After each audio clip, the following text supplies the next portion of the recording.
A very good afternoon, and thanks for clicking on to the Sunday edition of Vogan's UK, Europe and Global Outlook for the 22nd of May, quickly approaching the end of meteorological spring and soon to commence summer 2022.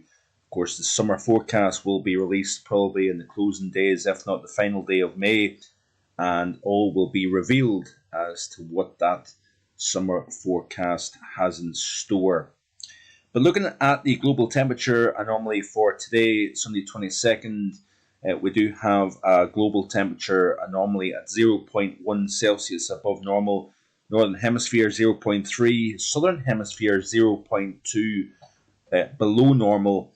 The Arctic is at 1.4 above, but interestingly, the Antarctic is the same but negative, so it's minus 1.4, tropics 0.1 Celsius above normal. So it's almost equilibrium across the poles at the moment, with the same value above as opposed to below, within the Arctic and the Antarctic. So, but certainly the global temperature close to average, but it certainly is not close to average when you look at the European temperature anomaly for the year to date.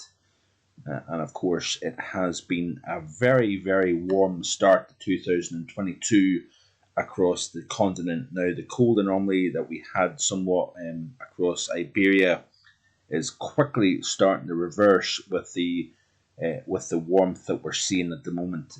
It was a very cool March and April down across Spain and across parts of Portugal, as well as across southern portions of Europe. But that is, like I say, starting to turn around as we speak. If you look at the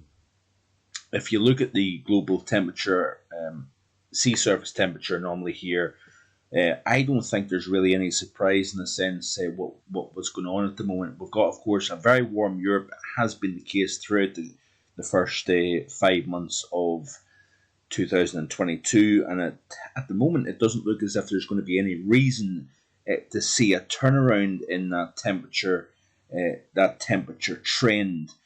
That positive anomaly looks as if it's going to carry us through at least the first half of summer, based on the amount of warm water stacked up here across the North Atlantic and up against the UK and Irish shores as well. So we've got some very, very warm water here surrounding the British Isles. We've also got some very warm water over the Western Mediterranean, actually slightly below average across the Eastern Mediterranean, where we've seen colder than normal temperatures. Of course, we continue to have La Nina conditions in the Pacific, that cold water, that ring of cool stretching from the Aleutians down the west coast of North America and into the equatorial region here.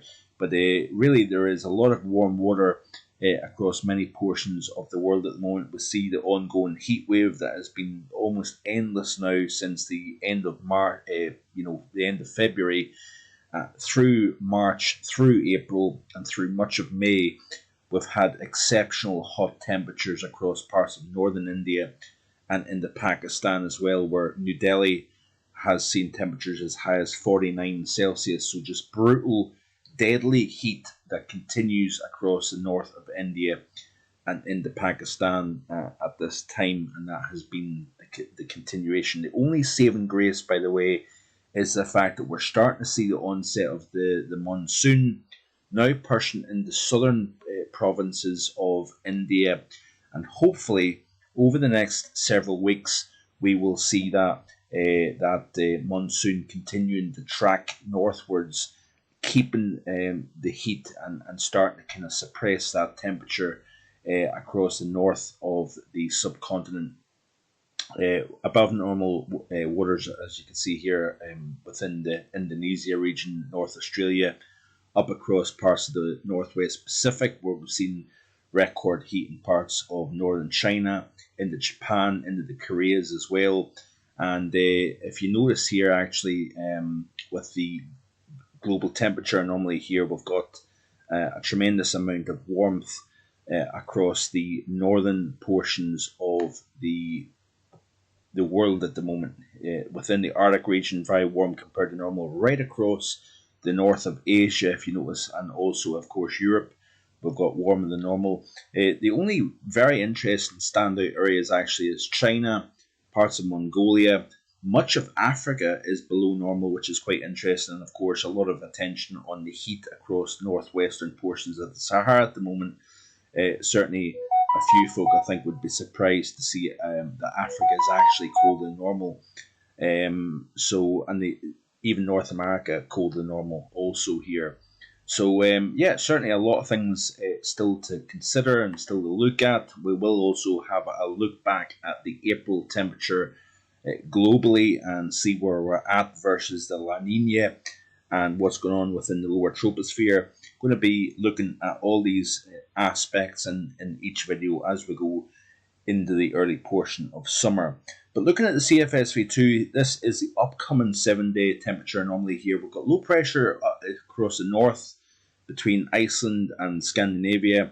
That is going to continue to keep Atlantic weather into the British Isles and essentially deflect the heat that is constantly trying to get pushed out of Morocco in the southwestern portions of Europe.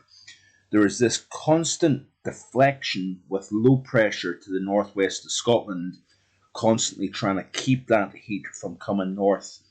And I think as we go into the month of June, we may see, even if it's temporary, we may see that door eventually open up and the Atlantic eventually will not be able to stop that heat from coming north into the British Isles and particularly up into Scotland, where we've not really seen a tremendous amount of heat so far. We've had some warmth across the southeast, as you would expect, and of course May is running a good bit above normal temperature-wise, but Scotland has generally been fairly unsettled and even somewhat disappointing. Surprise, surprise, really, for us here in Scotland. But certainly, I think as we go into the month of June, we are going to see some of that heat coming up into Scotland. So even week 2, so this takes us out to the 29th of May through the 5th of June. We've got below normal temperatures, interestingly enough, across Scotland, and slightly warmer than normal across England and Wales here. And then, of course, as you go into France and Spain and Portugal, we've got a good bit above normal temperature-wise. But there is change as we go into week 2 of June, and into week 3, week 4, you can see that the temperature's coming up quite considerably. And this certainly would indicate a pretty warm, if not hot, June on the way across not only the UK, but across much of Europe. And this, like I say, would be coinciding with the warm temperature anomalies that we've got at the moment surrounding the UK and across the Western Mediterranean. If we start to see that almost, constantly stronger than normal Azores high, if we can see that getting transferred north, we could transport and take some of that heat out of northwest Africa over Spain, Portugal, and lift it right up into the British Isles bodily, and that is quite possible. But certainly there is still a lot of uncertainty, a lot of complications within the overall pattern. There is contradiction. We have got indications that we actually see somewhat of a trough developing over Scandinavia and actually pushing cooler air in from the east-northeast across the UK. So there, like I say, there's contradiction, there is shifting and toing and froing of the overall solution for the British Isles as we leave May and begin June. So there's nothing clear cut, and it is a bit of a forecast headache, I think, as we go forward. But the next several days, low pressure will continue to deflect heat that's trying to lift north in the central portions of Europe, and quite a messy picture as you can see here. Lower the heights, cool the mid levels of the atmosphere. A lot of strong incoming solar radiation, of course, at this time of the year. You develop a lot of showers and thunderstorms. Where we get the showers, could see localized flooding and significant amounts of rain. Where you get sunshine, temperatures respond very nicely indeed. As I play through the loop here into the middle portion of the week, we've got another frontal system that moves in, always wettest, windiest across the north and the west of the British Isles. It looks as if Wednesday could see some unseasonably windy conditions actually. Then as we go towards the second half of the week, another frontal system moves through. Then high pressure tries to build in It looks as if it stays more over Ireland as opposed to the UK. Could see some cool, fresher conditions coming down the North Sea with this setup. And then as we push towards the latter half of the weekend, long way out, of course, a week away, you can actually see that the northerly winds try to come down and suppress the temperatures and keeping things rather cool, rather unsettled. That then seems to kind of almost enter a kind of no man's land in terms of weather here. And then we've got a solution where high pressure tries to build up messy conditions to start with, but then that high pressure tries to blossom and push northwards up into the British Isles during the first week of June. But this is one model run, and there is still a lot of chopping and changing with the solution as we go forward here.